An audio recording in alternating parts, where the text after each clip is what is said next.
6 a.m., two patrol cars, my wife in handcuffs, Brenda on her porch looking smugger than a cat with a canary. Then Elena showed her badge, and everything flipped. Picture this.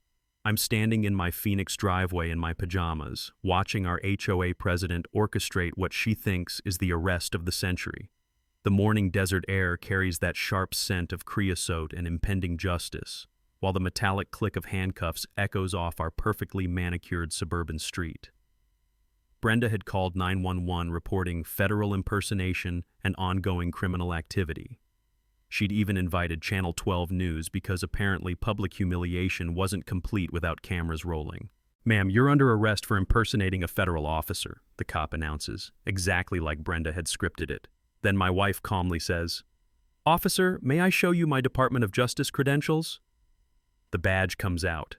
Brenda's smug grin evaporates faster than water on summer asphalt, and suddenly, the woman who'd been screaming about law and order was about to learn what actual federal crimes look like. What would you do if your neighbor tried to get you arrested for literally doing your job? Drop a comment and let me know where you're watching from, because this story gets so much better. Let me back up 18 months to when this nightmare started. My name's Marcus, I'm 45. Navy veteran turned telecommunications contractor who thought he'd found paradise in suburbia. Boy, was I wrong.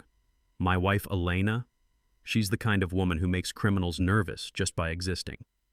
15 years with the Department of Justice Financial Crimes Division. She's taken down money launderers, embezzlers, and white-collar scumbags who thought they were untouchable. But to our neighbors in Willowbrook Estates, she was just the unemployed woman who slept till noon. Willowbrook is one of those planned communities outside Phoenix where conformity isn't just encouraged, it's weaponized. Every lawn trimmed to exactly 2 inches, every mailbox painted regulation beige, every American flag positioned at the precise angle specified in the CC&Rs. The morning air always smells like fresh-cut Bermuda grass, mixed with the faint desperation of people trying to maintain property values.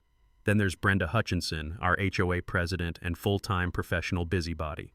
Picture a woman who spent 30 years as a bank manager, got forced into early retirement, and decided to channel all that middle management energy into terrorizing a gated community. At 58, she'd found her calling, making other people's lives miserable with the power of bylaws and violation notices.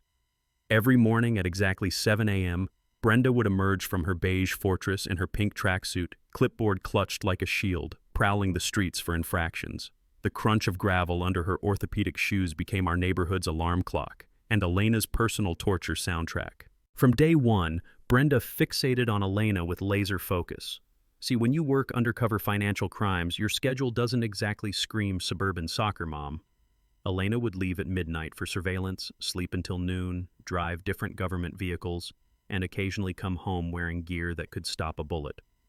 To Brenda's narrow worldview, this could only mean one thing: Elena was trouble. "I'm just saying," Brenda would stage whisper to anyone within earshot, "normal people have normal jobs. What kind of woman drives a different car every week and sleeps all day? Makes you wonder what she's really doing for money." The implication hung in the desert air like humidity, thick, uncomfortable, and impossible to ignore. The paranoia escalated when Elena started working a major case involving cryptocurrency fraud. More late nights, more gear, more mysterious phone calls in federal agent speak. To Elena, it was Tuesday. To Brenda, it was confirmation of every suburban stereotype she'd been nursing.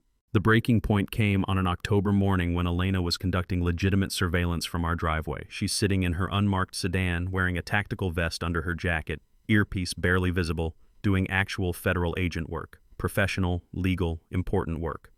Brenda spotted her and apparently decided Elena was playing the world's most elaborate game of cops and robbers. 20 minutes later, she's pounding on my door like she's serving a warrant. "This ends today, Marcus." Brenda's face was flushed red against her pink tracksuit, making her look like an angry flamingo. "I don't know what kind of sick fantasy your wife is living out, but impersonating a police officer is a federal crime." She thrust a violation notice at me like she was serving divorce papers. 24 hours to make her stop this ridiculous charade, or I'm calling the real police. I tried diplomacy.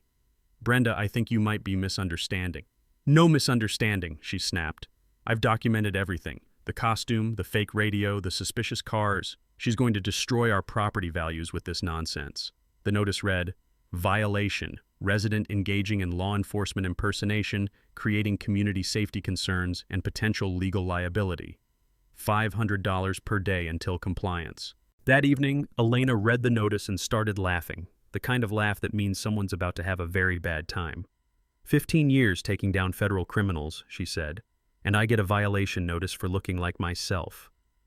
Neither of us realized that Brenda's obsession would soon expose crimes that made Elena's caseload look like parking tickets. Brenda didn't waste time turning her personal vendetta into a community crusade. Within 48 hours of issuing that first violation notice, she'd scheduled an emergency HOA board meeting and hired an attorney, at $300 an hour no less. The certified letter arrived Thursday morning, thick as a phone book and reeking of expensive legal stationery. My Navy training kicked in immediately. When someone starts throwing legal paperwork around, you better damn well know the rules of engagement. Notice of formal HOA hearing, it screamed in bold letters. Ongoing criminal impersonation violations. 3 pages of legal intimidation from some lawyer named Mitchell Hawthorne, essentially demanding Elena cease and desist all law enforcement cosplay activities or face a property lien. The audacity was breathtaking, even by HOA standards. But here's the thing about spending 8 years dealing with military regulations. You learn to read the fine print like your life depends on it. So I poured myself a strong cup of coffee, cracked open our CCNRs, and started hunting for ammunition. Jackpot came on page 47. Section 4.3 clearly stated that HOA presidents cannot authorize legal expenses over $250 without a majority board vote. Brenda had just blown past that limit like a teenager with their parents' credit card, and she'd done it solo. Even better, Section 7.1 made board members personally liable for unauthorized expenses. I remembered my old chief petty officer always saying, when someone doesn't know their own rules, those rules become your weapons. Smart man. I fired off a counter-complaint to the management company that same afternoon, citing both violations and demanding Brenda personally reimburse the community for her unauthorized legal adventure. Meanwhile, our neighborhood Facebook group had erupted into digital warfare.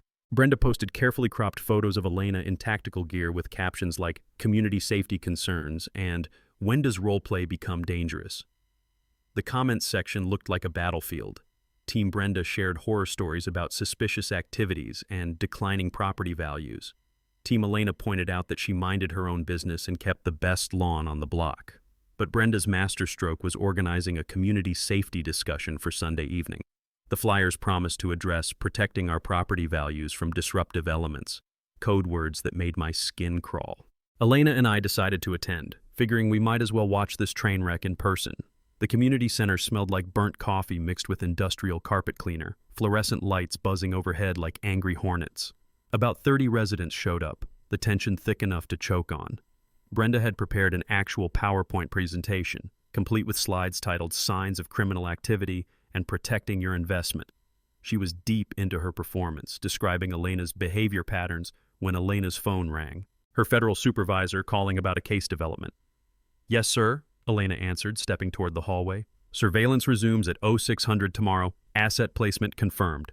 Professional, concise." Exactly how federal agents communicate. But Brenda heard every word and apparently decided Elena was escalating her fantasy to new heights. "Did everyone hear that?" Brenda announced, practically vibrating with vindicated smugness. "Military time, surveillance talk. She's talking like she's in some kind of action movie. This is exactly the dangerous behavior I'm warning you about." A few residents nodded nervously. Others shifted uncomfortably in their folding chairs. But nobody seemed capable of grasping the obvious. Elena talks like a federal agent because she is one. Elena returned to find 30 pairs of eyes staring at her like she'd grown a second head.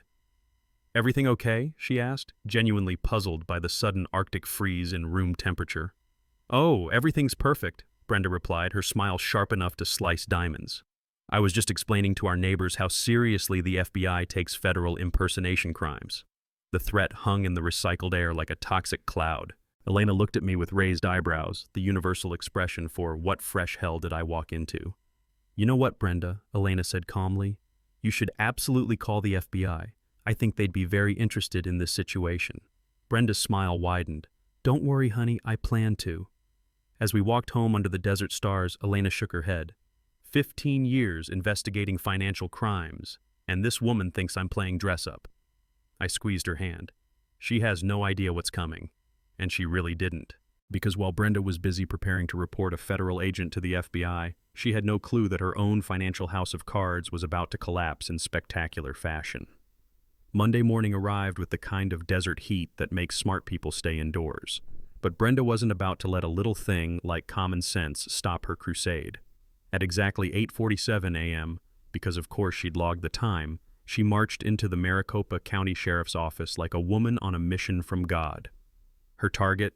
Filing a formal police report against Elena for federal impersonation and ongoing criminal enterprise.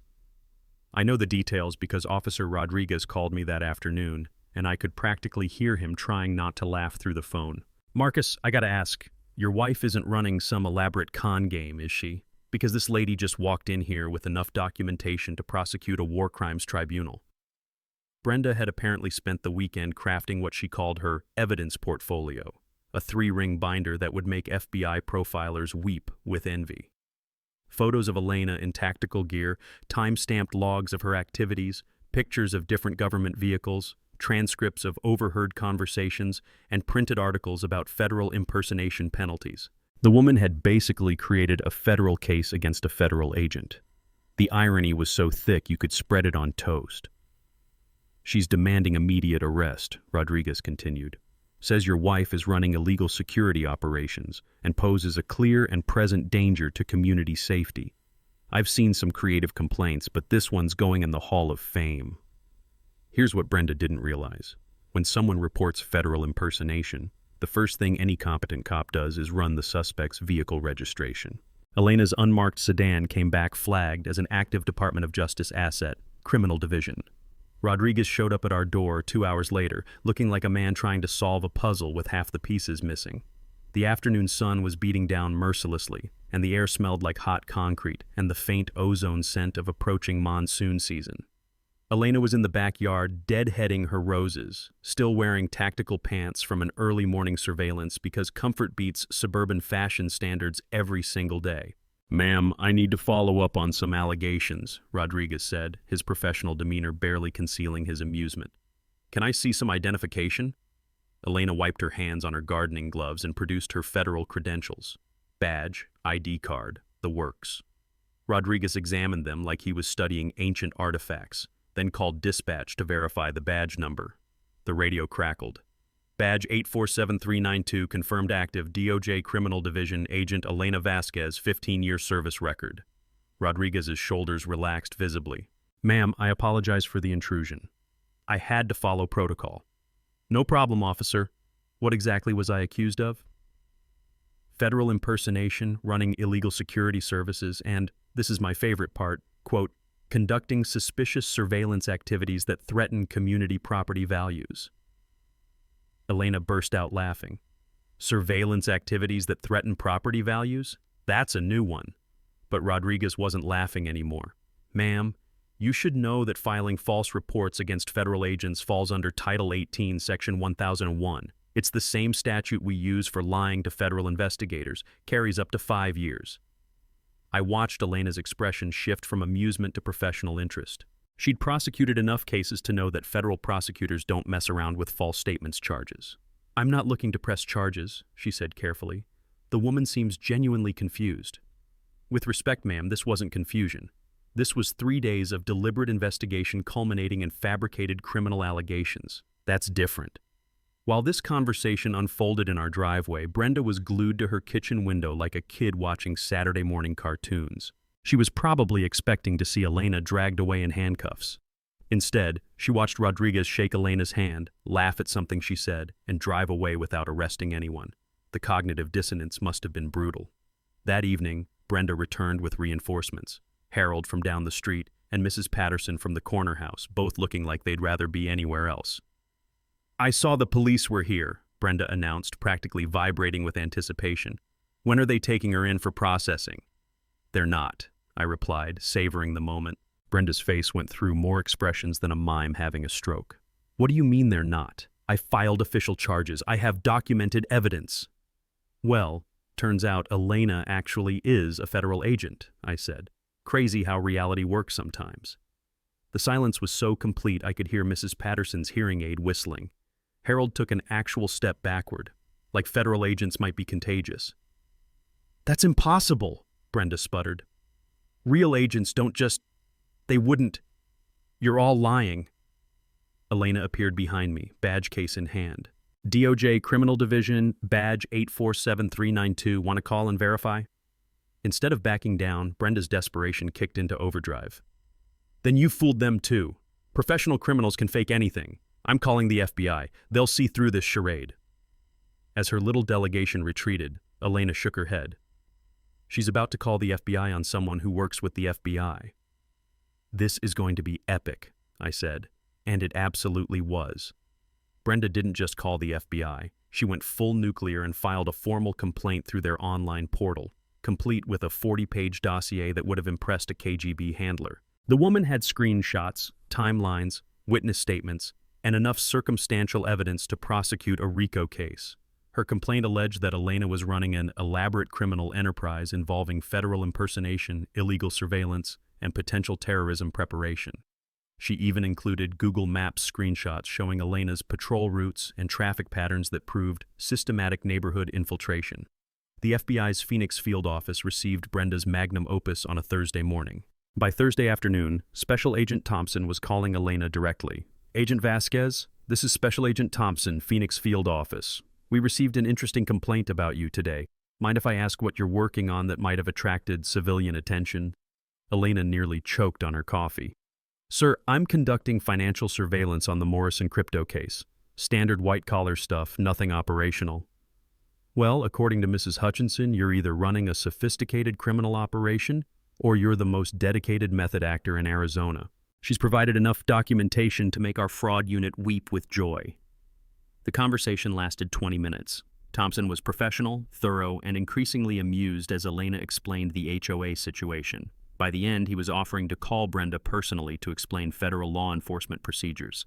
"Actually, sir, let me handle this," Elena said. "I think Mrs. Hutchinson is about to learn some hard lessons about false accusations." Meanwhile, I'd been busy with my own research project. Remember, I spent 8 years in the Navy dealing with bureaucratic nightmares, so I knew how to weaponize government paperwork. I filed a Freedom of Information Act request for Brenda's FBI complaint, curious to see exactly what she'd accused my wife of doing. The response arrived 2 weeks later, and it was a masterpiece of paranoid delusion. Brenda had constructed an entire conspiracy theory around Elena's work schedule, complete with theories about money laundering, drug trafficking, and potential foreign intelligence operations. But here's where it got legally interesting. Filing false reports to federal agencies isn't just a crime. It's a federal crime that carries real consequences. Back when I was stationed in Norfolk, our legal officer used to say, "Never lie to federal investigators because they have long memories and unlimited time to prove you wrong." Brenda was about to discover the wisdom of that advice. Elena's supervisor, Deputy Assistant Director Sarah Olivia, had been following the situation with growing concern. Olivia was a former federal prosecutor who'd spent 15 years putting white-collar criminals behind bars before moving into administration. She understood both the legal implications and the potential career damage that harassment campaigns could cause. "Elena, this woman has now filed false reports with local police and the FBI," Olivia said during their weekly check-in. "At what point does this become a pattern of harassment that affects your ability to do your job?" "She hasn't interfered with any actual operations," Elena replied. "Just made my home life interesting." "Interesting isn't the word I'd use. She's accused a federal agent of federal crimes based on fabricated evidence. That's not neighborhood drama, that's a potential felony." Chen was right, and Elena knew it. But she also knew that escalating to federal charges would turn a suburban dispute into a national news story, complete with questions about federal overreach and government intimidation. "Let me try one more diplomatic approach," Elena said. "If that doesn't work, we'll discuss other options." What Elena didn't mention was that her diplomatic approach involved revealing her federal credentials to the HOA board and explaining exactly what Brenda had been accusing her of doing. That opportunity came sooner than expected. Brenda, emboldened by her FBI complaint, called an emergency HOA meeting for the following Tuesday. The agenda item read, "Community Safety, Addressing Ongoing Criminal Activity and Federal Cover-Ups." She'd also invited Channel 12 News, claiming the story involved federal corruption and neighborhood intimidation. The reporter, probably expecting a slow newsday story about HOA disputes, agreed to attend. Brenda had no idea she was about to become the star of her own public humiliation. The community center filled up fast. Word had spread through the neighborhood faster than gossip at a church social. Residents packed the folding chairs, many holding their phones ready to record whatever drama was about to unfold. Brenda stood at the front of the room, her presentation slides loaded and ready. She'd titled her PowerPoint, "Protecting Our Community When Federal Agencies Fail Us." "Tonight," she announced to the crowd and the rolling news camera, "I'm going to expose the truth about the criminal enterprise operating in our neighborhood and the federal cover-up that's protecting them." Elena and I sat in the back row, watching this train wreck build momentum. She'd brought her federal credentials, but she was hoping she wouldn't need them. She was about to be very disappointed. While Brenda was busy building her federal conspiracy case, I was doing what any reasonable telecom contractor would do, following the money. See, my business involves financial software integration, which means I know how to read spreadsheets like scripture and spot irregularities that would make accountants nervous. The HOA's monthly financial reports had been nagging at me for weeks. Something felt off about the numbers, like trying to balance an equation where 2 plus 2 somehow equaled 5. So, I did what Elena always taught me. When something doesn't add up, follow the money trail until it does. Our HOA collected roughly $180,000 annually in fees from 96 households. Standard expenses included landscaping, pool maintenance, insurance, and administrative costs. Simple math, predictable patterns, except Brenda's reports showed expenditures that made Las Vegas spending look conservative. The red flag started with consulting fees. Over the past 18 months, the HOA had paid $23,000 to something called Desert Management Solutions for administrative consulting services. Problem was, I'd never seen any consultants, and nobody on the board seemed to know what services they'd provided. Then there was Pinnacle Landscaping Services, $31,000 for enhanced community beautification projects. Our landscaping looked exactly the same as when we moved in, minus the dead palm tree by the mailboxes that nobody had bothered to replace. But the real smoking gun was buried in the credit card statements. Brenda had been using the community credit card for purchases that ranged from suspicious to downright brazen. Grocery stores, department stores, gas stations, and what appeared to be vacation rentals in Sedona. I cross-referenced every vendor payment with actual services rendered. The pattern was textbook embezzlement. Create fake companies, submit false invoices, approve payments to herself, and cover the tracks with aggressive leadership tactics that discouraged questions. Elena found me at 2 a.m. hunched over my laptop, surrounded by printed bank statements and calculator tape. "Honey, what are you doing?" "Your neighbor's been stealing from the community," I said, pointing at the spreadsheet that told the whole ugly story. $47,000 over 2 years, maybe more. Elena leaned over my shoulder, her financial crimes training automatically analyzing the evidence. Shell companies, false invoicing, credit card fraud. This is textbook white-collar theft. The irony was so perfect it hurt. Brenda had been accusing a federal financial crimes investigator of criminal activity while running her own embezzlement operation. It was like a burglar calling the police to report suspicious activity at the house he was robbing. "Can you do anything about it?" I asked. "Officially? No. This would be a massive conflict of interest for me to investigate, but Marcus..." Elena's voice had that tone she got when the pieces of a puzzle clicked into place. "HOA embezzlement falls under state jurisdiction. Arizona revised statutes, Title 13, theft charges become felonies when the amount exceeds $10,000. She was right, and we both knew it. Brenda had crossed the line from petty power tripping into serious criminal territory. The woman who'd been screaming about law and order had been breaking the law herself for 2 years. "There's more," I said, pulling up another file. "She's been covering the missing money by deferring maintenance, cutting insurance coverage, and skipping required inspections. The community pool hasn't had proper chemical balancing in months, and she's been buying discount insurance that probably won't cover anything major." Elena sat down heavily. "So while she's been harassing us about imaginary crimes, she's been committing real ones that could bankrupt every homeowner in Willowbrook." "Pretty much." "Well," Elena said with a smile that would have made sharks nervous, "I think Mrs. Hutchinson is about to discover what actual criminal investigation looks like." The hunter was about to become the hunted, and Brenda had no idea the trap was already closing. That weekend, I transformed our dining room into a war room that would have made Pentagon strategists proud. Coffee brewing at all hours, documents spread across every surface, and the kind of focused energy that happens when righteous anger meets meticulous planning. But I wasn't working alone. Elena might not be able to officially investigate, but she could damn well teach me how to build an airtight case that would make prosecutors weep with joy. First rule of financial investigation, she said, handing me a fresh cup of coffee at 6 a.m. Saturday. Document everything, assume nothing, and always follow the paper trail to its source. Our first recruit was Roberto Martinez, a retired CPA who lived 4 houses down. Roberto had spent 30 years auditing corporate books for the state of Arizona, and he had the kind of methodical patience that turns numbers into narratives. When I showed him Brenda's creative accounting, his eyes lit up like Christmas morning. "This is beautiful," he said, studying the spreadsheets with professional admiration. "She's got shell companies, inflated invoices, personal expenses disguised as community costs. It's like a textbook case study in small-scale embezzlement." Roberto agreed to conduct a formal forensic analysis, complete with charts, graphs, and documentation that would hold up in court. The man was retirement board and apparently considered financial fraud investigation an entertaining hobby. Next was Sarah Kellerman, a former paralegal who'd moved to Willowbrook after her husband's retirement. Sarah had spent 20 years working white-collar defense cases, which meant she knew exactly how prosecutors thought and what evidence they needed to make charges stick. "Arizona revised statutes are very clear about HOA embezzlement," she explained, pulling up the relevant laws on her laptop. "Any board member who misappropriates community funds commits theft in the first degree if the amount exceeds $10,000. Brenda's looking at a Class 3 felony, which carries 2 to 8 years in prison. But Sarah's real value was her understanding of HOA law.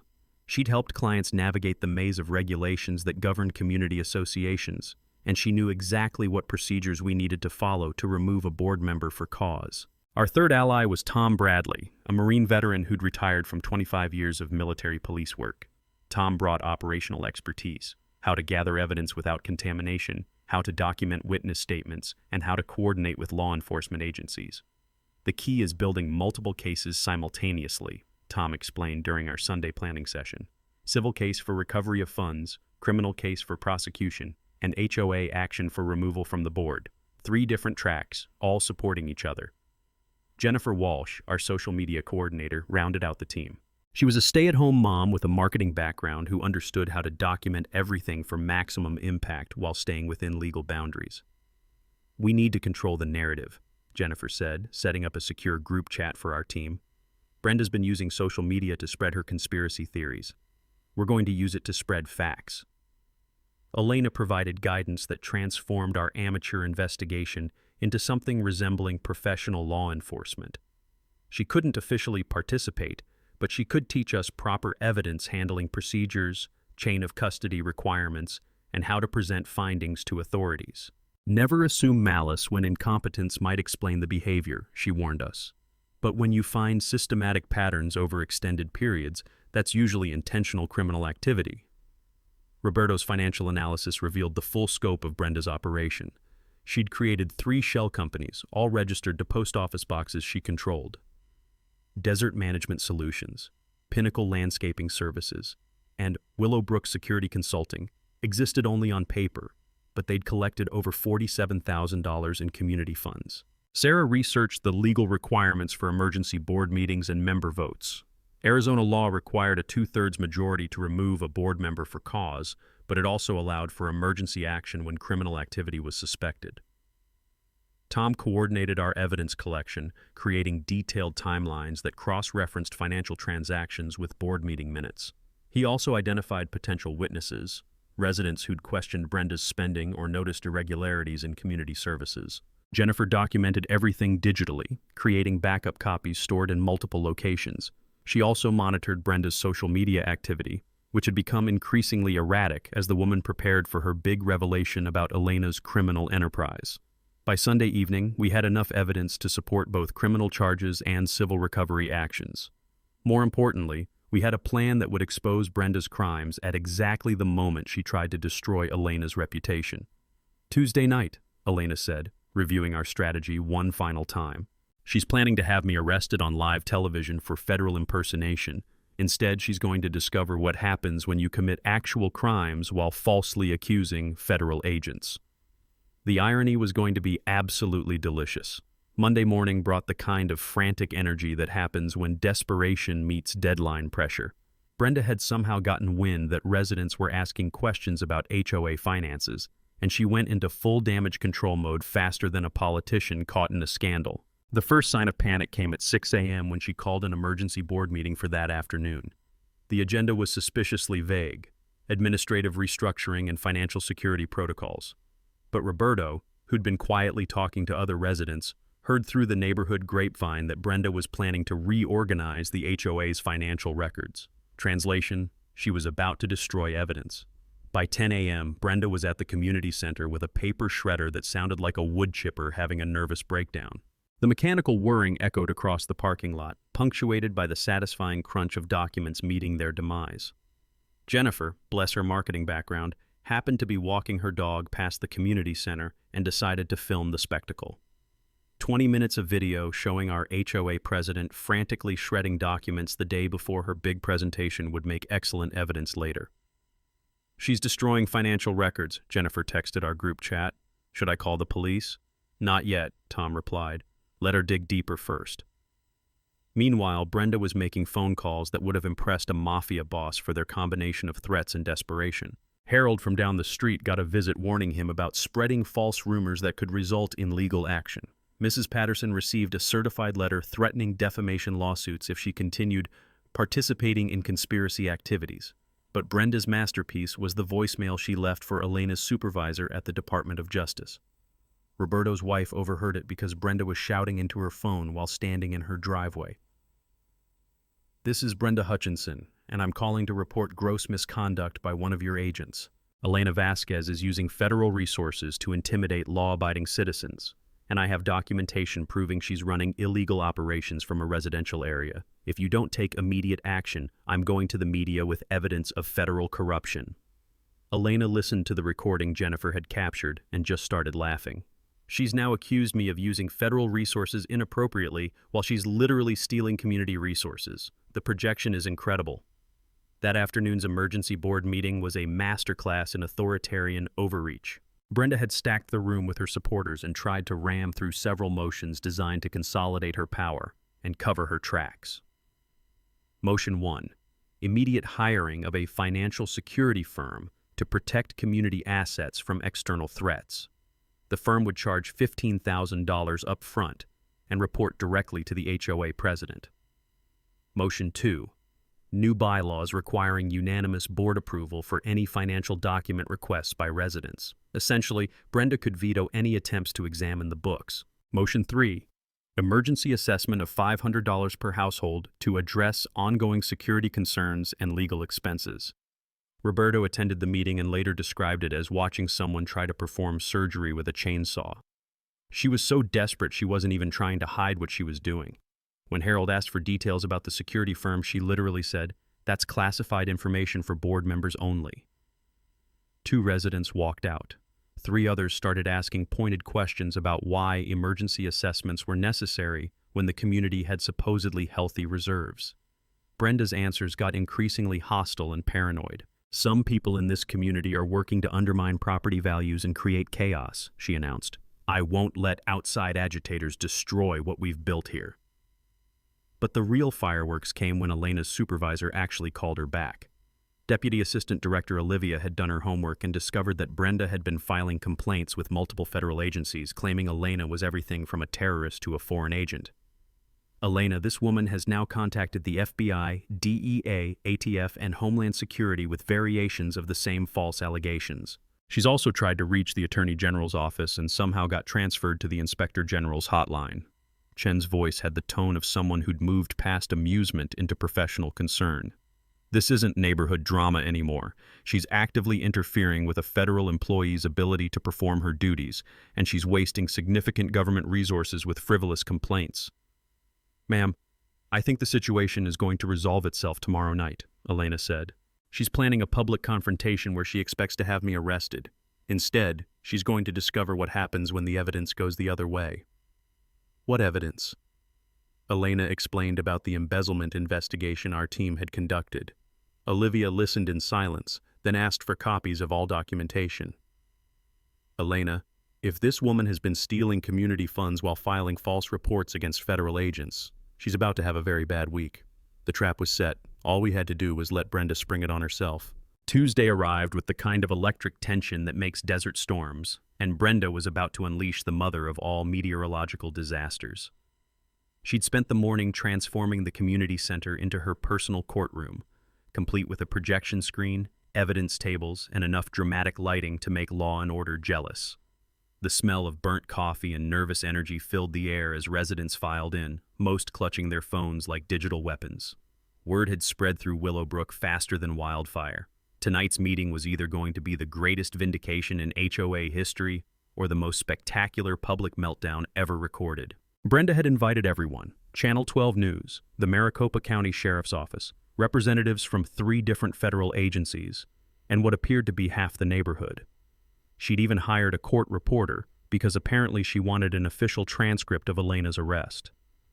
Tonight, she announced to the packed room and rolling cameras, justice will finally be served. For too long, this community has been terrorized by criminal elements masquerading as law enforcement. But thanks to my investigation, the truth will finally come to light. Her PowerPoint presentation was titled Operation Neighborhood Watch, Exposing Federal Corruption and Criminal Conspiracy. The woman had apparently been watching too many spy movies during her evidence-shredding marathon. Elena and I sat in the back row with our team, watching Brenda orchestrate her own destruction with the kind of morbid fascination usually reserved for natural disasters. Elena had her federal credentials ready, but she was hoping the evening would end with criminal charges, not badge revelations. Brenda's presentation started with surveillance photos she'd taken of Elena over the past 6 months. Subject exhibits classic patterns of criminal surveillance behavior, she announced, pointing at pictures of Elena watering her garden while wearing tactical pants. The room was dead silent except for the hum of the news camera and the occasional cough from someone trying not to laugh. Mrs. Patterson, bless her heart, actually raised her hand and asked, "Brenda, isn't that just Elena doing yard work?" "Exactly what they want you to think," Brenda snapped back. "Professional criminals are experts at maintaining cover stories." But the real showstopper came when Brenda unveiled her evidence of federal conspiracy. She'd somehow obtained copies of Elena's work emails through what appeared to be illegal surveillance, and she was projecting them on the screen for everyone to see. "Look at this coded language," she said, highlighting an email about asset placement and target acquisition. "This is clearly criminal communication disguised as official business." Officer Rodriguez, who'd been watching this train wreck with growing concern, finally stood up. "Ma'am, those look like legitimate federal law enforcement communications. Where exactly did you obtain federal emails?" Brenda's face flushed red. A concerned citizen provided them through proper channels. "Ma'am, intercepting federal communications without authorization is a federal crime. I need to know your source." The room temperature seemed to drop 10 degrees. Even Brenda's supporters started shifting uncomfortably in their folding chairs. But instead of backing down, Brenda doubled down with the desperation of someone whose entire worldview was collapsing. "I demand immediate arrest of the subject for federal impersonation," she shouted, pointing dramatically at Elena. "I have documented evidence of ongoing criminal enterprise." That's when Elena stood up, badge case in hand. "Ma'am," she said calmly, "I'm Special Agent Elena Vasquez, Department of Justice, Criminal Investigations Division. Badge number 847392. Would you like to call DOJ headquarters to verify?"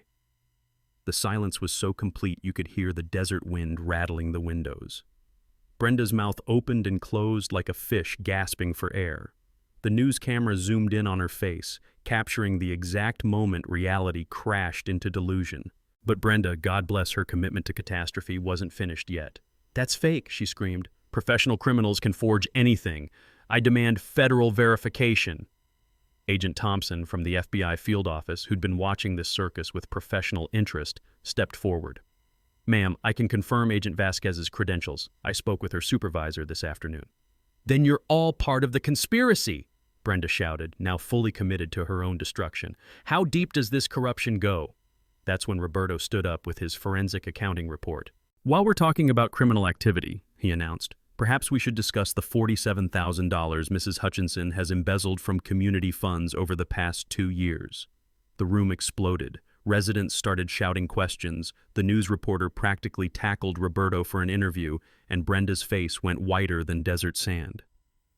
"That's impossible," she whispered, but her voice carried in the sudden silence. "Actually," Roberto continued, "it's all documented. Shell companies, false invoices, personal credit card charges, everything." Elena looked at me and smiled. "And that," she said quietly, "is how you catch a real criminal." The hunter had just become the hunted, and the whole thing was on live television. The community center erupted like a shaken soda bottle. Residents who'd been quietly sitting through Brenda's conspiracy presentation suddenly came alive, shouting questions about missing money and demanding answers that Brenda clearly didn't have. $47,000. Harold's voice cut through the chaos. "That's why our pool maintenance has been garbage for 2 years. And why the landscaping looks like a desert wasteland," added Mrs. Patterson, her hearing aid whistling with feedback as voices rose around her. But Brenda wasn't going down without a fight. She grabbed the microphone like a life preserver, her voice cracking with desperation. "This is exactly what I warned you about. They're using sophisticated disinformation tactics to discredit my investigation." The Channel 12 reporter, sensing this story had just upgraded from neighborhood drama to actual news, pushed closer with her cameraman. "Mrs. Hutchinson, are you denying the embezzlement allegations?" "I'm saying this is all part of the conspiracy," Brenda shrieked, pointing wildly at Elena. "She's a criminal who's infiltrated our community and turned you against me." That's when Officer Rodriguez had apparently heard enough. He stepped forward, his hand resting casually on his radio. "Ma'am, I need you to calm down and answer some questions about these financial allegations." Sarah stood up next, her paralegal training kicking in as she addressed the room with courtroom precision.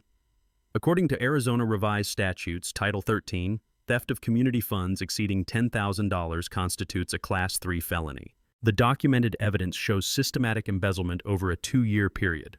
The legal terminology hit the room like a cold slap. Residents who'd been shouting suddenly went quiet, realizing they weren't just watching neighborhood drama, they were witnessing the exposure of serious crimes. Brenda's supporters began backing away from her like she'd developed a contagious disease. The 3 board members who'd been enabling her reign of terror suddenly found the floor tiles fascinating, desperately trying to distance themselves from the radioactive fallout. "I demand to see this so-called evidence," Brenda announced, but her voice had lost its commanding authority and now sounded more like a desperate plea.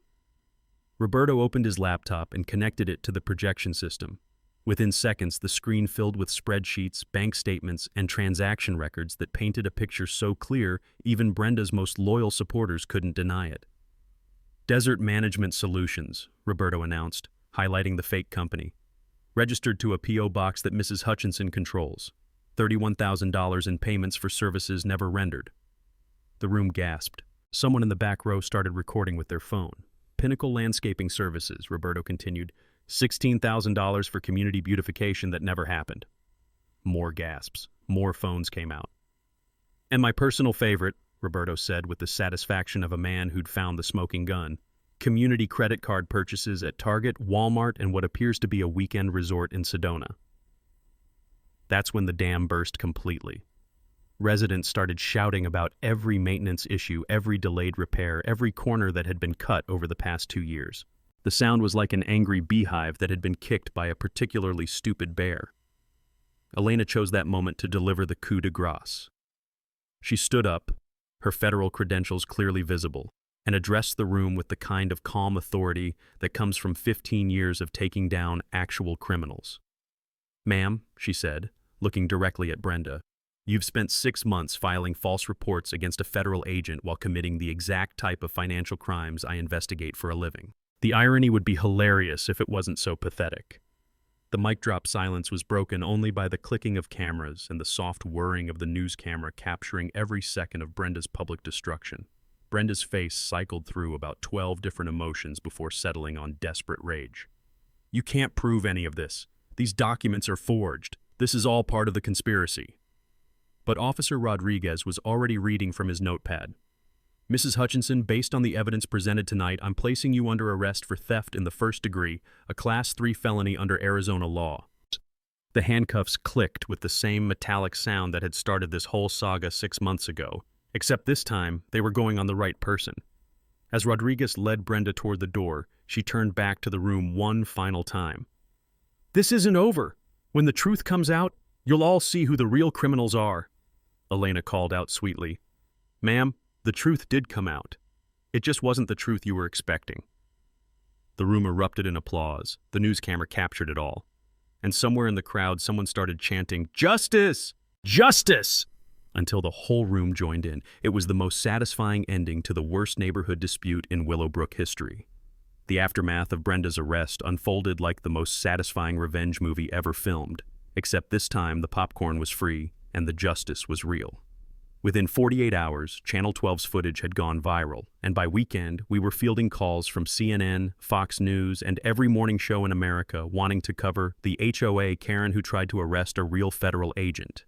The smell of sweet vindication mixed with desert blooms as spring arrived in Willowbrook, bringing new life to a community that had nearly been destroyed by one woman's corruption and paranoia. Brenda's legal troubles multiplied like Arizona tumbleweeds in a windstorm. Maricopa County filed theft charges for embezzlement.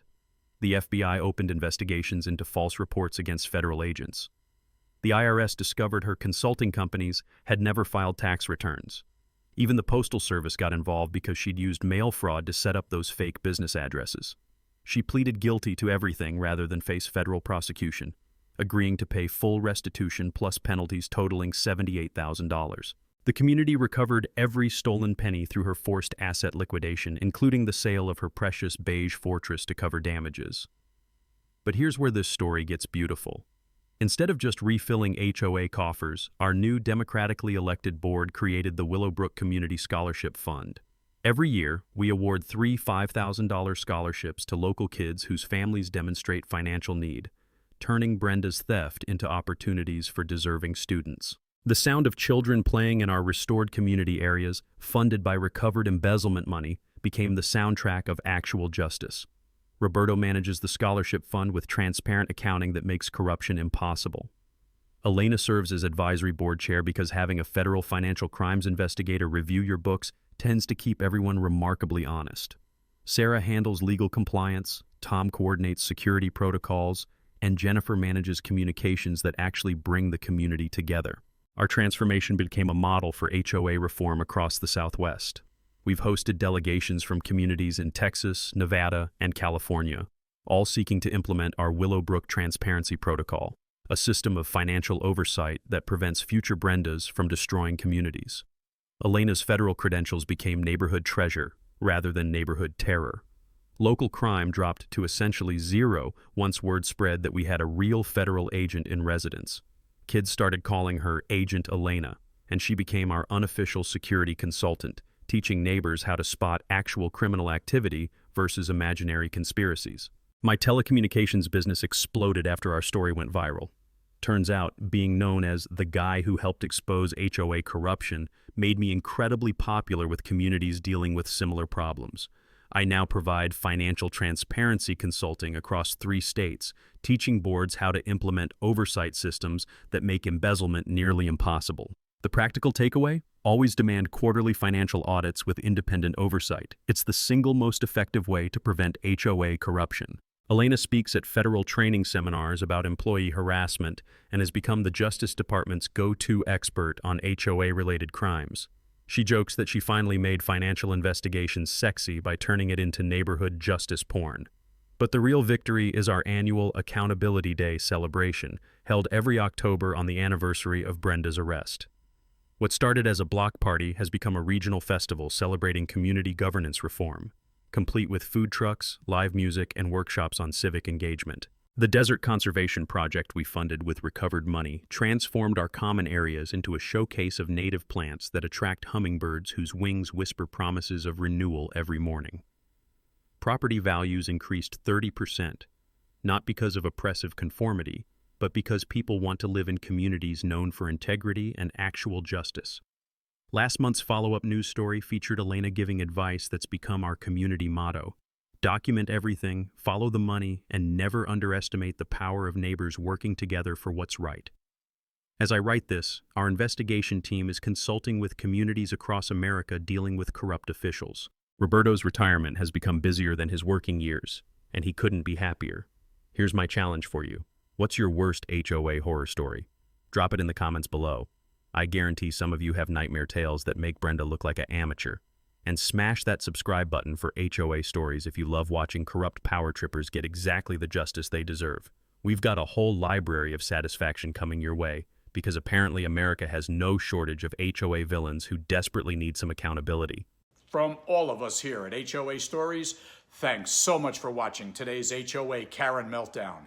If you enjoyed seeing neighbors stand their ground and karma catch up, smash that like button, leave a comment with your thoughts, and subscribe so you won't miss the next HOA drama we bring you.